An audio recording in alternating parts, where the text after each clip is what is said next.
Okay, picture this. You're in your kitchen, you're making dinner. The pan is on the stove, the oil is heating up, and everything just seems perfectly normal, right? Then you hear your phone buzz in the other room, or maybe there's a knock at the front door. And you think to yourself, you know what? I'll just be gone for 1 second. So you turn your back, you step away, and in the span of just a few heartbeats, that perfectly normal evening completely shatters. You walk back into the kitchen to find actual flames climbing up from the pan, lighting up the room with this terrifying bright orange glow. The heat hits you instantly. The smoke is already billowing up to the ceiling. It is literally the ultimate high-stakes scenario, right there in the heart of your own home. So, would you know what to do? Honestly, really ask yourself that right now. In that split-second emergency, when the smoke alarm is absolutely screaming and the panic is setting in, do you have a rock-solid plan hardwired into your brain to protect your family?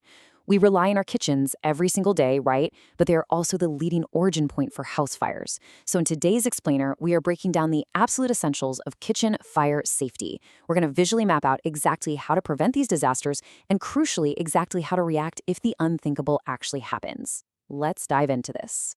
All right, phase one, preventing the spark. Look, keeping your household safe doesn't start when the flames appear. It relies entirely on those simple, everyday routines that happen way before any danger even shows up. First and foremost, never, ever leave your cooking unattended. And I'm talking especially when you're frying food. Frying is the heavy hitter here. Hot oil can go from just safely shimmering to dangerously smoking and igniting in literally a matter of moments. If you are frying, boiling, grilling, broiling, whatever, you need to stay in the kitchen. If you have to leave, even for just a second, turn off the stove. It really is that simple. Staying alert is your absolute first line of defense.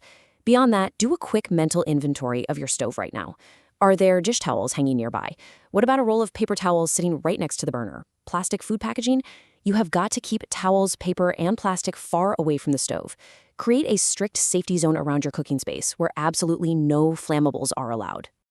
Now, let's move to phase two, your immediate response. But what if prevention fails? What if that pan actually catches fire?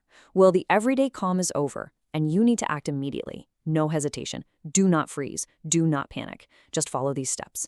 Step 1, turn off the stove immediately. Cut the power. Stop feeding heat to the fire. Step 2, place a metal lid over the burning pan. Not glass, definitely not plastic. A metal lid. You want to slide it over the pan from the side to protect your hand and just smother those flames by cutting off their oxygen. Step 3, leave it covered until it cools down. Now, this is where people make massive, dangerous mistakes. They get curious, right? They want to peek and see if the fire is really out, but if you lift that lid while the oil is still incredibly hot, that sudden rush of fresh oxygen can cause the fire to flash right back to life directly in your face. So leave it strictly alone until it is completely cool. Which brings us to phase 3, the deadly water mistake. This is the climax of this whole scenario.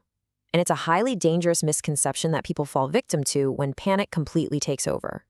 Never use water. So the crucial point here is understanding why this happens. When you see a fire, your human instincts just screams at you to grab a cup of water and throw it on the flames to cool them down, right? And hey, that makes sense for a campfire, but it is a horrific error in the kitchen. Here's the reality. Oil and water just do not mix. If you throw water onto a grease fire, that water immediately sinks to the bottom of that screaming hot pan, flash boils into steam instantly, and violently explodes upward. And that massive explosion of steam, it carries the burning grease with it in all directions. It instantly spreads the flames across your entire kitchen, onto your clothes, and directly onto your skin, causing incredibly serious burns. So you have to fight your instinct. Never, ever use water. Okay, phase 4, knowing when to flee. Now, we have to prepare for the absolute worst case scenario. If the fire escapes the pan, or if the lid just wasn't enough, we enter the final phase, the retreat. These are your absolute last resort fallback plans. Now, what's really interesting about this slide is the stark choice you have to make. Fighting the fire yourself comes with very, very rigid requirements. You can only use a fire extinguisher if it is specifically a Class B or ABC extinguisher designed for grease fires, if the fire is still small and contained, and critically, only if you actually know how to use it. If you have to read the instructions on the canister while the kitchen is burning, it's already too late. Contrast that with the ultimate directive. If the fire grows, or honestly, if you have any doubts whatsoever, get out. Leave the house immediately. Don't try to be a hero, don't try to gather your stuff. Get everyone out and call the fire department from outside. Your property can be replaced, your life absolutely cannot. Let's step back out of that emergency scenario for a second and just take a deep breath. Back to the present moment. The guidance we've been unpacking in this explainer comes from Fire Safety World, which is an initiative deeply focused on the principle that keeping your household secure is a constant, ongoing practice. It isn't just about having an extinguisher shoved under the sink somewhere. It's about that constant state of vigilance and mental preparation before you ever even turn the dial on your stove. And this brilliantly illustrates their core takeaway. Fire prevention starts with simple habits. Stay alert, stay safe, and protect your family. It really is that foundational. It all comes right back to the everyday calm. Knowing where the metal lid is, keeping the paper towels far away, and never ever leaving that hot oil unattended. Which brings us to one final, absolutely vital question. Is your kitchen safe right now?